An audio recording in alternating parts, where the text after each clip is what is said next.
நீங்கள் இணைந்திருப்பது சங்கமம் வானொலி.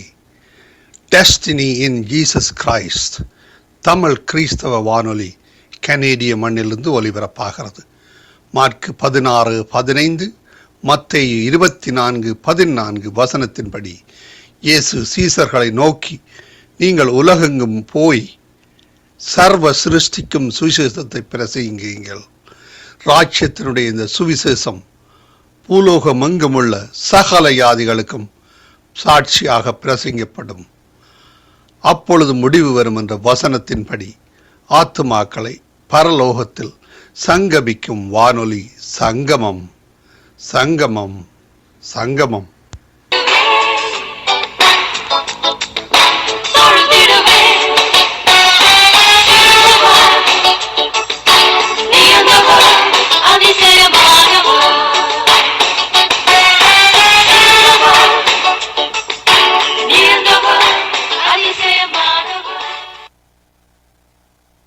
உபாகமம் 13ஆம் அதிகாரம். உங்களுக்குள்ளே ஒரு தீர்க்கதரிசியாகிலும் சொப்பனக்காரனாகிலும் எழும்பி, நீங்கள் அறியாத வேறே தேவர்களை பின்பற்றி அவர்களை சேவிப்போம் வாருங்கள் என்று சொல்லி, உங்களுக்கு ஒரு அடையாளத்தையும் அற்புதத்தையும் காண்பிப்பேன் என்று குறிப்பாய் சொன்னாலும், அவன் சொன்ன அடையாளமும் அற்புதமும் நடந்தாலும், அந்த தீர்க்கதரிசியாகிலும் அந்த சொப்பனக்காரனாகிலும் சொல்லுகிறவைகளை கேளாதிருப்பீர்களாக. உங்கள் தேவனாகிய கர்த்தரிடத்தில் நீங்கள் உங்கள் முழு இருதயத்தோடும் உங்கள் முழு ஆத்துமாவோடும் அன்பு கூறுகிறீர்களோ இல்லையோ என்று அறியும்படிக்கு உங்கள் தேவனாகிய கர்த்தர் உங்களை சோதிக்கிறார். நீங்கள் உங்கள் தேவனாகிய கர்த்தரை பின்பற்றி அவருக்கு பயந்து அவர் கற்பனைகளை கைக்கொண்டு அவர் சத்தத்தை கேட்டு அவரை சேவித்து அவரை பற்றிக் கொள்வீர்களாக. அந்த தீர்க்கதரிசியும் அந்த சொப்பனக்காரனும் கொலை செய்யப்பட கடவன். நீங்கள் நடக்கும்படி உங்கள் தேவனாகிய கர்த்தர் உங்களுக்கு விதித்த வழியை விட்டு உங்களை விலக்கும்படி அவன் உங்களை எகிப்து தேசத்திலிருந்து புறப்பட பண்ணினவரும் உங்களை அடிமைத்தன வீட்டிலிருந்து நீங்களாக்கி மீட்டு கொண்டவருமான உங்கள் தேவனாகிய கர்த்தருக்கு விரோதமான துரோக பேச்சை பேசினான். இப்படிப்பட்ட தீமையை உங்களிடத்திலிருந்து விலக்குவீர்களாக. உன் தாய்க்கு பிறந்த உன் சகோதரனாகிலும் உன் குமாரனாகிலும் உன் குமாரத்தியாகிலும் உன் மார்பில் உள்ள உன் மனைவியாகிலும் உன் பிராணனை போலிருக்கிற உன் சிநேகிதனாகிலும் உன்னை நோக்கி, நாம் போய் வேறே தேவர்களை சேவிப்போம் வாருங்கள் என்று சொல்லி, உன்னை சுற்றிலும் உனக்கு சமீபத்தில் ஆகிலும் உனக்கு தூரத்தில் ஆகிலும் தேசத்தின் ஒரு முனை தொடங்கி மறுமுனை மட்டுமுள்ள எவ்விடத்தில் ஆகிலும் இருக்கிற ஜனங்களுடைய தேவர்களில் நீயும் உன் பிதாக்களும் அறியாத அந்நிய தேவர்களை சேவிக்கும்படி ரகசியமாய் உன்னை ஏவி விட்டால், நீ அவனுக்கு சம்மதியாமலும் அவனுக்கு செவி கொடாமலும் உன் கண் அவன் மேல் இரக்கம் கொள்ளாமலும் அவனை தப்ப விடாமலும் அவனை ஒளித்து வைக்காமலும் அவனை கொலை செய்து போட வேண்டும். அவனை கொலை செய்வதற்கு முதல் உன் கையும் பின்பு சகல ஜனத்தின் கையும் அவன் மேல் இருக்க கடவது. அடிமைத்தன வீடாகிய எகிப்து தேசத்திலிருந்து உன்னை புறப்பட பண்ணின உன் தேவனாகிய கர்த்தரை விட்டு விலகும்படி அவன் உன்னை ஏவினபடியினால் அவன் சாகும்படி அவன் மேல் கல்லெறிய கடவாய். இஸ்ரவேலர் யாவரும் அதை கேட்டு பயந்து இனி உன் நடுவே இப்படிப்பட்ட தீமையான காரியத்தை செய்யாதிருப்பார்கள். உன் தேவனாகிய கர்த்தர் உனக்கு குடியிருக்கும்படி கொடுக்கும் பட்டணங்கள் ஒன்றில் பேலியாளின் மக்களாகிய துஷ்ட மனிதர் உன்னிடத்திலிருந்து புறப்பட்டு, நீங்கள் அறியாத வேறே தேவர்களை சேவிக்க போவோம் வாருங்கள் என்று தங்கள் பட்டணத்தின் குடிகளை ஏவினார்கள் என்கிற செய்தியை கேள்விப்படும் போது, நீ நன்றாய் விசாரித்து கேட்டாராய்ந்து அப்படிப்பட்ட அருவருப்பான காரியம் உன் நடுவே நடந்தது மெய்யும் நிச்சயமும் என்று காண்பாயானால், அந்த பட்டணத்தின் குடிகளை பட்டய கருக்கினால் வெட்டி அதையும் அதிலுள்ள யாவற்றையும் அதன் மிருக ஜீவன்களையும் பட்டய கருக்கினால் சங்காரம் பண்ணி அதில் கொள்ளையிட்டதை எல்லாம் அதன் நடு வீதியிலே கூட்டி உன் தேவனாகிய கர்த்தருக்கு என்று அந்த பட்டணத்தையும் அதில் கொள்ளையிடப்பட்ட யாவற்றையும் முழுவதும் அக்கினியில் சுட்டெரிக்க கடவாய். அது இனி கட்டப்படாமல் நித்திய மண்மேடாய் இருக்க கடவது. சபிக்கப்பட்ட பொருளில் ஒன்றும் உன் கையில் இருக்க வேண்டாம். நான் இன்று உனக்கு கற்பிக்கிற உன் தேவனாகிய கர்த்தரின் கற்பனைகளை எல்லாம் நீ கைக்கொண்டு உன் தேவனாகிய கர்த்தருடைய பார்வைக்கு செம்மையானதை செய்யும்படி அவர் சத்தத்திற்கு செவி கொடுப்பாயானால், கர்த்தர் தமது கோபத்தின் உக்கிரத்தை விட்டு திரும்பி உனக்கு தயை செய்து உனக்கு இறங்கி அவர் உன் பிதாக்களுக்கு ஆணையிட்டபடி. உபாகமம் 14ஆம் அதிகாரம். நீங்கள் உங்கள் தேவனாகிய கர்த்தரின் பிள்ளைகள், செத்தவனுக்காக கீறிக்கொள்ளாமலும் உங்கள் கண்களுக்கு இடையிலே சவரம் பண்ணாமலும் இருப்பீர்களாக. நீங்கள் உங்கள் தேவனாகிய கர்த்தருக்கு பரிசுத்தமான ஜனங்கள். பூமியின் மீதெங்கும் உள்ள எல்லா ஜனங்களிலும் உங்களையே கர்த்தர் தமக்கு சொந்த ஜனங்களாயிருக்க தெரிந்து கொண்டார். அருவருப்பானது ஒன்றையும் புசிக்க வேண்டாம். நீங்கள் புசிக்கத்தகும் மிருகங்களாவன மாடும் செம்மறியாடும் வெள்ளாடும் மானும் வெளிமானும் கலைமானும் வரையாடும் புள்ளிமானும் சருகுமானும் புல்வாயுமே. மிருகங்களில் விரி குழம்புள்ளதாயிருந்து குழம்புகள் இரண்டாக பிரிந்திருக்கிறதும் அசை போடுகிறதுமான சகல மிருகங்களையும் நீங்கள் புசிக்கலாம். அசை போடுகிறவைகளிலும் விரி குழம்புள்ளவைகளிலும் நீங்கள் புசிக்க தகாதவைகள் எவையென்றால் ஒட்டகமும் முசலும் குழிமுசலுமே. அவைகள் அசை போட்டும் அவைகளுக்கு விரி குழம்பில்லை. அவைகள் உங்களுக்கு அசுத்தமாயிருப்பதாக. பன்றியும் புசிக்கத்தகாது. அது விரி குழம்புள்ளதாயிருந்தும் அசை போடாதிருக்கும். அது உங்களுக்கு அசுத்தமாயிருப்பதாக. இவைகளின் மாம்சத்தை புசியாமலும் இவைகளின் உடலை தொடாமலும் இருப்பீர்களாக. ஜலத்தில் இருக்கிற எல்லாவற்றிலும் சிறகும் செதிளும் உள்ளவைகளை எல்லாம் நீங்கள் புசிக்கலாம். சிறகும் செதிளும் இல்லாத யாதொன்றையும் புசிக்கலாகாது. அது உங்களுக்கு அசுத்தமாயிருப்பதாக. சுத்தமான சகல பட்சிகளையும் நீங்கள் புசிக்கலாம். நீங்கள் புசிக்க தகாதவைகள் எவையென்றால் கழுகும் கருடனும் கடலூராஞ்சியும் பைரியும் வல்லூரும் சகலவித பருந்தும் சகலவித காகங்களும் தீக்குருவியும் கூகையும் செம்புகமும் சகலவிதமான டேகையும் ஆந்தையும் கோட்டானும் நாரையும் கூளக்கடாவும் குருகும் நீர்க்காகமும் கொக்கும் சகலவித ராஜாளியும் புழுக்கொத்தியும் வௌவாலுமே. பறக்கிறவைகளில் ஊர்வன யாவும் உங்களுக்கு அசுத்தமாயிருப்பதாக. அவைகள் புசிக்க தகாதவைகள். சுத்தமான பறவைகள் யாவையும் நீங்கள் புசிக்கலாம். தானாய் இறந்து போனதொன்றையும் புசிக்க வேண்டாம்.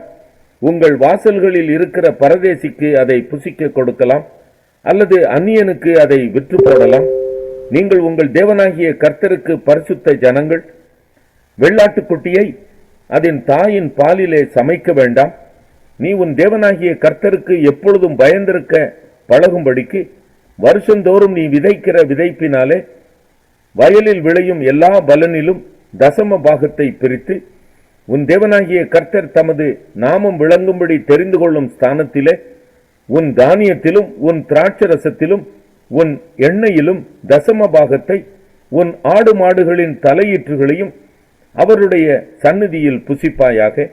உன் தேவனாகிய கர்த்தர் உன்னை ஆசீர்வதிக்கும் காலத்தில் உன் தேவனாகிய கர்த்தர் தமது நாமம் விளங்கும்படி தெரிந்து கொண்ட ஸ்தானம் உனக்கு வெகு தூரமாய் இருக்கிறதினால் வழி பிரயாணத்தின் வெகு தொலையின் நிமித்தம் நீ அதை கொண்டு போக கூடாதிருக்குமானால் அதை பணமாக்கி பண முடிப்பை உன் கையிலே பிடித்துக்கொண்டு உன் தேவனாகிய கர்த்தர் தெரிந்து கொண்ட ஸ்தலத்திற்கு போய் அங்கே உன் இஷ்டப்படி ஆடு மாடு திராட்சரசம் மதுபானம் முதலான சகலத்தையும் பணம் கொடுத்து வாங்கி உன் தேவனாகிய கர்த்தருடைய சந்நிதியில் நீயும் உன் குடும்பத்தாரும் உன் வாசல்களில் இருக்கிற லேவியனும் புசித்து சந்தோஷப்படுவீர்களாக. லேவியனுக்கு உன்னோட பங்கும் சுதந்திரமும் இல்லாதபடியால் அவனை கைவிடாயாக. 3ஆம் வருஷத்தின் முடிவிலே அவ்வருஷத்தில் உனக்கு வந்த பலன் எல்லாவற்றிலும் தசம பாகத்தை பிரித்து உன் வாசல்களில் வைக்க கடவாய். லேவியனுக்கு உன்னோட பங்கும் சுதந்திரமும் இல்லாதபடியினால் அவனும் உன் வாசல்களில் இருக்கிற பரதேசியும் திக்கற்றவனும் விதவையும் வந்து புசித்து திருப்தி அடைவார்களாக. அப்பொழுது உன் கை செய்யும் வேலையில் எல்லாம் உன் தேவனாகிய கர்த்தர் உன்னை. பிரசங்கி 6ஆம் அதிகாரம். சூரியனுக்கு கீழே நான் கண்ட வேறொரு தீங்கும் உண்டு. அது மனுஷருக்குள்ளே பெரும்பாலும் நடந்து வருகிறது. அதாவது, ஒருவனுக்கு தேவன் செல்வத்தையும் சம்பத்தையும் கனத்தையும் கொடுக்கிறார். அவன் என்ன இச்சித்தாலும் அதெல்லாம் அவனுக்கு குறைவில்லாமல் கிடைக்கும். ஆனாலும் அவைகளை அனுபவிக்கும் சக்தியை தேவன் அவனுக்கு கொடுக்கவில்லை. அந்நிய மனுஷன் அதை அனுபவிக்கிறான். இதுவும் மாயையும் கொடிய நோயுமானது.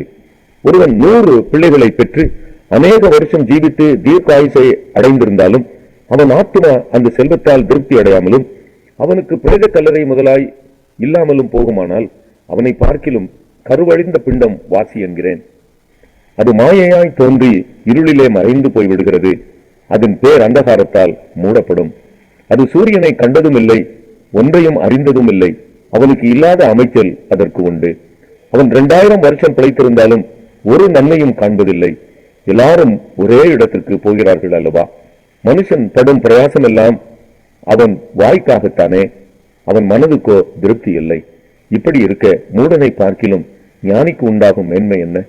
ஜீவன் உள்ளோருக்கு முன்பாக நடந்து கொள்ளும்படி அறிந்த ஏழைக்கும் உண்டாகும் மேன்மை என்ன? ஆசையானது அலைந்து தேடுகிறதை பார்க்கிலும் கண் கண்டதே நலம். இதுவும் மாயையும் மனதை சஞ்சலப்படுத்துகிறதுமாயிருக்கிறது. இருக்கிறவன் எவனும் தோன்று முன்னே பெயரிடப்பட்டிருக்கிறான். அவன் மனுஷன் என்று தெரிந்திருக்கிறது. தன்னிலும் பலத்தவரோட போராட அவனால் கூடாது. மாயையை பெருக பண்ணுகிற அநேக விசேஷங்கள் உண்டாயிருக்கிறபடியால் அதனாலே மனுஷருக்கு பிரயோஜனம் என்ன? நிழலை போன்ற மாயையான தன் ஜீவ காலத்தை போக்கும் மனுஷனுக்கு இந்த ஜீவனில் நன்மை என்னதென்று அறிந்தவன் யார்? தனக்கு பின்பு சூரியனுக்கு கீழே சம்பவிக்கும் காரியம் என்னதென்று மனுஷனுக்கு. அப்போஸ்தலர் 3ஆம் அதிகாரம். ஜெப வேளையாகிய 9ஆம் மணி நேரத்திலே பேதுருவும் யோவானும் தேவாலயத்திற்கு போனார்கள்.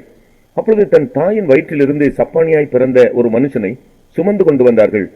தேவாலயத்திலே பிரவேசிக்கிறவர்களிடத்தில் பிச்சை கேட்கும்படி நாடோறும் அவனை அலங்கார வாசல் எனப்பட்ட தேவாலய வாசல் அண்டையில் வைப்பார்கள். தேவாலயத்திலே பிரவேசிக்க போகிற பேதுருவையும் யோவானையும் அவன் கண்டு பிச்சை கேட்டான்.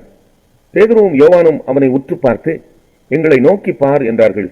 அவன் அவர்களிடத்தில் ஏதாகிலும் கிடைக்கும் என்று எண்ணி அவர்களை நோக்கி பார்த்தான். அப்பொழுது பேதுரு, வெள்ளியும் பொன்னும் என்னிடத்தில் இல்லை, என்னிடத்தில் உள்ளதை உனக்கு தருகிறேன். நசரனாகிய இயேசு கிறிஸ்துவின் நாமத்தினாலே நீ எழுந்து நட என்று சொல்லி வலது கையினால் அவனை பிடித்து தூக்கிவிட்டான். உடனே அவனுடைய கால்களும் கரடுகளும் பலம் கொண்டது. அவன் குதித்து எழுந்து நின்று நடந்தான்.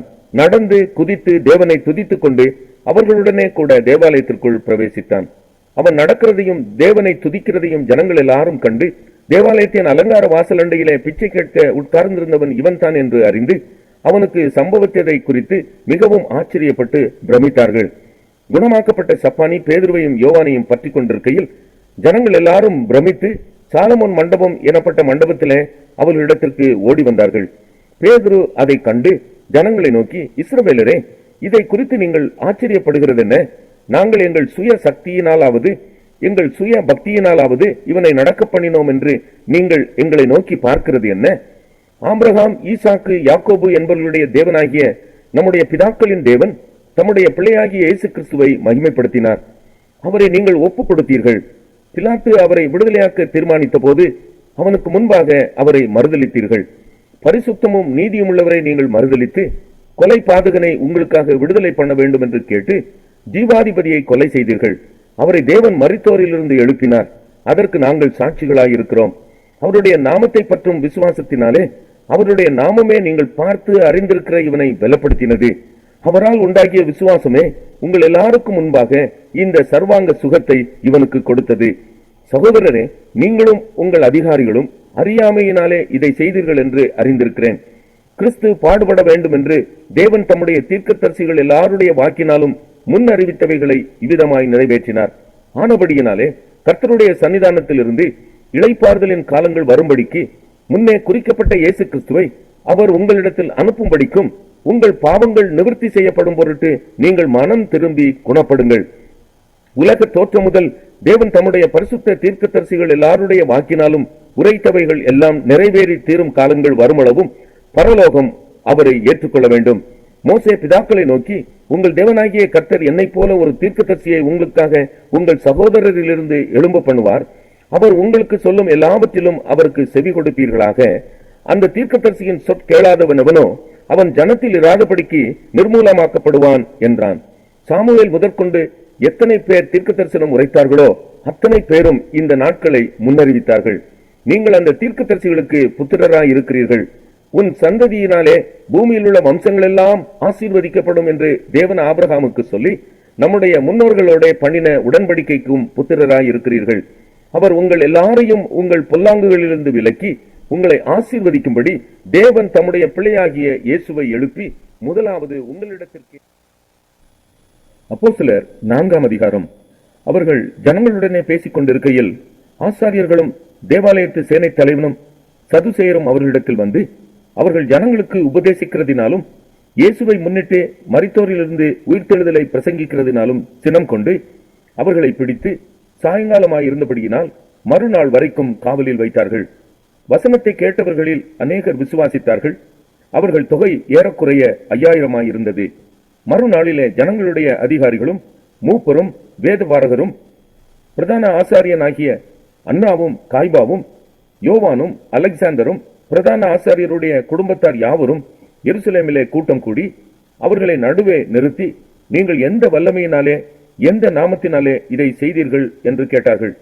அப்பொழுது பேதுரு பரிசுத்த ஆவியினாலே நிறைந்து அவர்களை நோக்கி, ஜனத்தின் அதிகாரிகளே, இஸ்ரவேலின் மூப்பர்களே, பிணியாளியாய் இருந்த இந்த மனுஷனுக்கு செய்யப்பட்ட உபகாரத்தை குறித்து எதினாலே இவன் ஆரோக்கியமானான் என்று நீங்கள் இன்று எங்களிடத்தில் விசாரித்து கேட்டால், உங்களால் சிலுவையில் அறையப்பட்டவரும் தேவனால் மரித்தோரிலிருந்து எழுப்பப்பட்டவருமாயிருக்கிற நசரேயனாகிய இயேசு கிறிஸ்துவின் நாமத்தினாலேயே இவன் உங்களுக்கு முன்பாக சொஸ்தமாய் நிற்கிறான் என்று உங்கள் எல்லாருக்கும் இஸ்ரவேல் ஜனங்கள் எல்லாருக்கும் தெரிந்திருக்க கடவுது. வீடு கட்டுகிறவர்களாகிய உங்களால் அற்பமாய் எண்ணப்பட்ட அவரே மூலைக்கு தலைக்கல்லானவர். அவராலே அன்றி வேறொருவராலும் ரட்சிப்பு இல்லை. நாம் ரட்சிக்கப்படும்படிக்கு வானத்தின் கீழெங்கும் மனுஷர்களுக்குள்ளே அவருடைய நாமமே அல்லாமல் வேறொரு நாமம் கட்டளையிடப்படவும் இல்லை என்றான். பேதுருவும் யோவானும் பேசுகிற தைரியத்தை அவர்கள் கண்டு அவர்கள் படிப்பறியாதவர்கள் என்றும் பேதமை உள்ளவர்கள் என்றும் அறிந்தபடியினால் ஆச்சரியப்பட்டு அவர்கள் இயேசுவுடனே கூட இருந்தவர்கள் என்றும் அறிந்து கொண்டார்கள். சொஸ்தமாக்கப்பட்ட மனுஷன் அவர்கள் அருகே நிற்கிறதை கண்டபடியால் எதிர்பேச அவர்களுக்கு இடமில்லாதிருந்தது. அப்பொழுது அவர்களை ஆலோசனை சங்கத்தை விட்டு வெளியே போகும்படி கட்டளையிட்டு தங்களுக்குள்ளே யோசனை பண்ணிக்கொண்டு, இந்த மனுஷரை நாம் என்ன செய்யலாம்? எருசலேமில் வாசம் பண்ணுகிற எல்லாருக்கும் தெரிந்திருக்கிறபடி வெளியரங்கமான அற்புதம் இவர்களால் செய்யப்பட்டதே, அதை நாம் இல்லை என்று சொல்லக்கூடாது.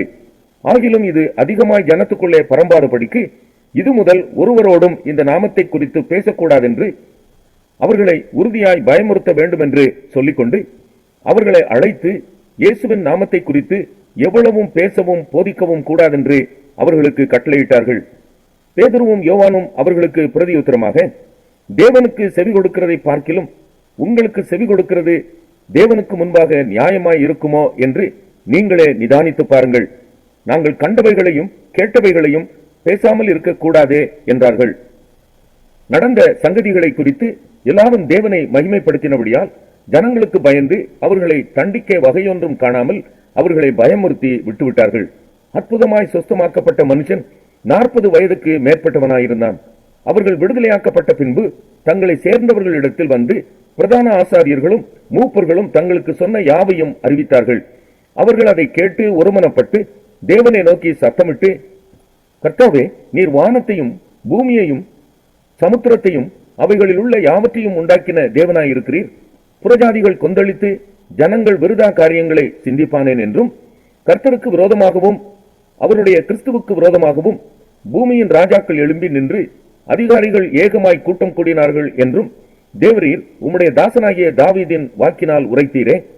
அந்தபடி உம்முடைய கரமும் உம்முடைய ஆலோசனையும் முன்குறித்தவைகள் யாவையும் செய்யும்படி ஏரோதும் பொந்தியு பிலாத்தும் புறஜாதிகளோடும் இஸ்ரவேல் ஜனங்களோடும் கூட நீர் அபிஷேகம் பண்ணின உம்முடைய பரிசுத்த பிள்ளையாகிய இயேசுவுக்கு விரோதமாய் மெய்யாகவே கூட்டம் கூடினார்கள்.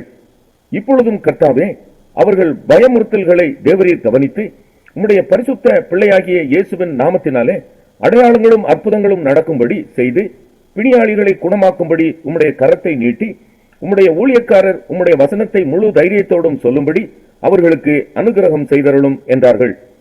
அவர்கள் ஜெபம் பண்ணின போது அவர்கள் கூடியிருந்த இடம் அசைந்தது. அவர்கள் எல்லாரும் பரிசுத்த ஆவியினால் நிரப்பப்பட்டு தேவ வசனத்தை தைரியமாய் சொன்னார்கள். விசுவாசிகளாகிய திரளான கூட்டத்தார் ஒரே இருதயமும் ஒரே மனமும் உள்ளவர்களாயிருந்தார்கள். ஒருவனாகிலும் தனக்குள்ளவைகளில் ஒன்றையும் தன்னுடையதென்று சொல்லவில்லை. சகலமும் அவர்களுக்கு பொதுவாயிருந்தது. கர்த்தராகிய இயேசுவின் உயிர்த்தெழுதலை குறித்து அப்போஸ்தலர்கள் மிகுந்த பலமாய் சாட்சி கொடுத்தார்கள். அவர்கள் எல்லார் மேலும் பூரண கிருபை உண்டாயிருந்தது. நிலங்களையும் வீடுகளையும் உடையவர்கள் அவைகளை விற்று விற்கப்பட்டவைகளின் கிரயத்தை கொண்டு வந்து அப்போஸ்தலருடைய பாதத்திலே வைத்தார்கள். அவனுக்கு தேவையானதற்கு தக்கதாய் பகிர்ந்து கொடுக்கப்பட்டது. அவர்களில் ஒருவனுக்கும் ஒன்றும் குறைவாயிருந்ததில்லை. சீப்புரு தீவானும் லேவியனும் அப்போஸ்தலராலே ஆறுதலின் மகன் என்று அர்த்தம் கொள்ளும் பர்னபா என்னும் மறு பெயர் பெற்றவனுமாகிய யோசே என்பவன் தனக்கு உண்டாயிருந்த நிலத்தை விட்டு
நீங்கள் இணைந்திருப்பது சங்கமம் வானொலி. Destiny in Jesus Christ Tamil கிறிஸ்தவ வானொலி கனேடிய மண்ணிலிருந்து ஒலிபரப்பாகிறது. மார்க் 16:15, மத்தேயு 24:14 வசனத்தின்படி இயேசு சீசர்களை நோக்கி, நீங்கள் உலகெங்கும் போய் சர்வ சிருஷ்டிக்கும் சுவிசேஷத்தை பிரசங்கியுங்கள். ராஜ்யத்தினுடைய இந்த சுவிசேஷம் பூலோகமெங்குமுள்ள சகல ஜாதிகளுக்கும் சாட்சியாக பிரசங்கப்படும். அப்பொழுது முடிவு வரும் என்ற வசனத்தின்படி ஆத்துமாக்களை பரலோகத்தில் சங்கமிக்கும் வானொலி சங்கமம், சங்கமம், சங்கமம்.